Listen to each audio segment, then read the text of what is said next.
So, Amy, so you have some secret sauce, without doubt, to add to the conversation on talent development. And my challenge right now is that this significant time of transformation where in our personal and professional lives, we're expected to be incredibly creative and embrace new opportunities. It's pivotal, it's huge, it's significant, especially in the law firm space. Law firms are looking to use new technology, uh, create new strategy and vision around it.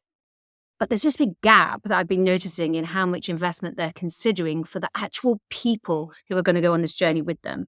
And Mm. it seems so crucial and so important. So where do you start with that? People have always had tech plans, but their people plans, how do they do that? How do they leverage this so that the people are the secret sauce that you bring? So 2 words you used there were crucial and important, and I'm going to add a third one, obvious. It's so obvious to me that it's not even a secret sauce. I use the same ingredients for the same recipe and I just put different frosting on it, really. People forget that when you're creating this commercial strategy and you're looking at where you want to be in 3, 4, 5 years to stay ahead of your competitors, you've got to remember to bring your people on that journey as well.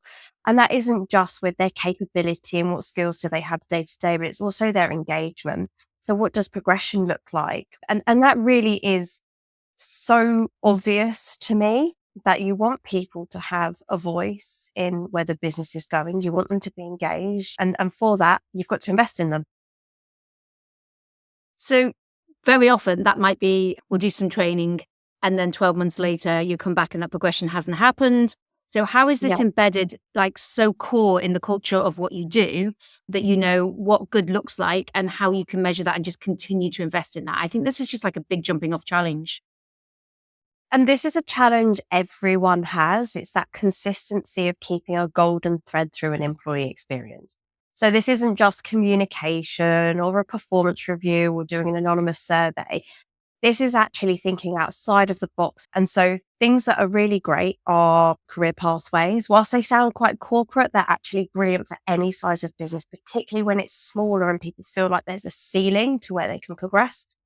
Buddy systems, mentoring systems, and knowledge experts. So as soon as you've got a subject matter expert, you leverage them. You make sure that they're sharing their knowledge and they're buddying up with people in the business. But crucially, this has to align with the employee experience. How are you recruiting people? How are you onboarding them? What are you doing for one-to-ones, quarterly reviews, annual reviews? How are you aligning their objectives and their development plans back to your commercial goals and your profitability?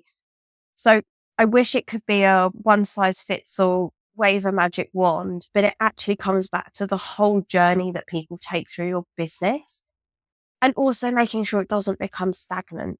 Are you actually going back and reviewing people's performance, or is it just a tick box exercise where what I'm talking about, where you are investing in your people, you are interested in your people, and you want your people to be productive? Because that is actually probably the secret sauce to having that organic engagement on where the business is going, and particularly embracing new technologies and new ways of working. And then when you know that you have got some skill gaps and you really need to focus on those, it might be easier to think the solution lies outside of the business, get some new people on the bus who just have those unicorn skill sets. They probably don't exist, but I also feel that there's a tendency of it's harder to invest in the team you have, even though it may be more productive, because you have to do things differently. Where do you go about filling those skill gaps? These people might not be in your business now. Is it a consultancy job? How do you do that? This firstly relies on your management and your leaders being incredibly competent at recognizing what their team are great at and what the gaps are.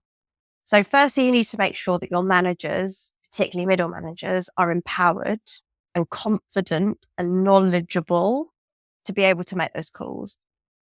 I'm also a great fan of outsourcing. As you know, anything that I feel that can be done by somebody and can do it quicker and faster, for sure, I would always outsource it. You're paying for the expertise and for somebody to hit the ground running.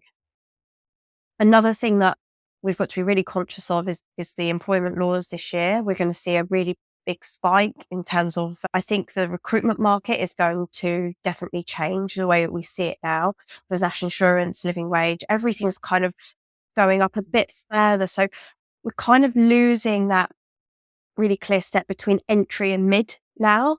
And so what we've got to be really careful of is whenever we're kind of identifying gaps, if you want to bring in external resource, can it actually be resolved by somebody in a lower level job being promoted, and then you fill the lower level job so that you're constantly building on your culture of progression? So it's a big question you've asked, and I don't think there's one answer for it, but I think that being a bit more strategic instead of panic hiring. I do love a consultant, mainly because they get in, they get the job done, they do it well, and then you can sort of tweak it to your business. So that comes back to commercial goals. You get a consultant in to be able to do it quickly, and then you can adapt and you can implement quicker. If you've got a longer runway, then you can do it internally and bring people on the journey, which does inevitably take a bit longer because you want to make sure you've got engagement, you've got buy-in, you've got elements of feedback, and then tweaking it and reviewing. I suppose by investing in your team, you're investing in the context. It's much richer context than always pushing the buttons for putting an advert out to hire. And then your consultants working with your leadership team can hold you to account to those outcomes to make sure you're still on track for delivering with that strategy. It feels like there's some nice, happy pathway compromise between the two of those, doesn't it? Yeah, when you're talking about consultants coming in and holding people to account, that is one of the beauties of being a consultant, is that you are objective.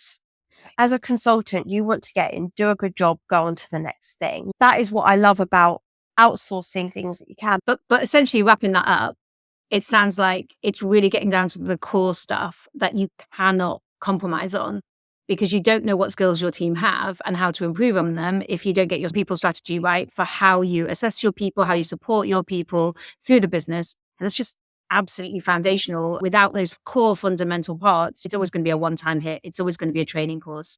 It's always going to be something that doesn't necessarily deliver against your vision and strategy. And it will always be a huge injection of cash. And you'll never have a return on investment of that injection of cash. And therefore it's not sustainable, and it will never be organic. So what's the point of doing it in the first place?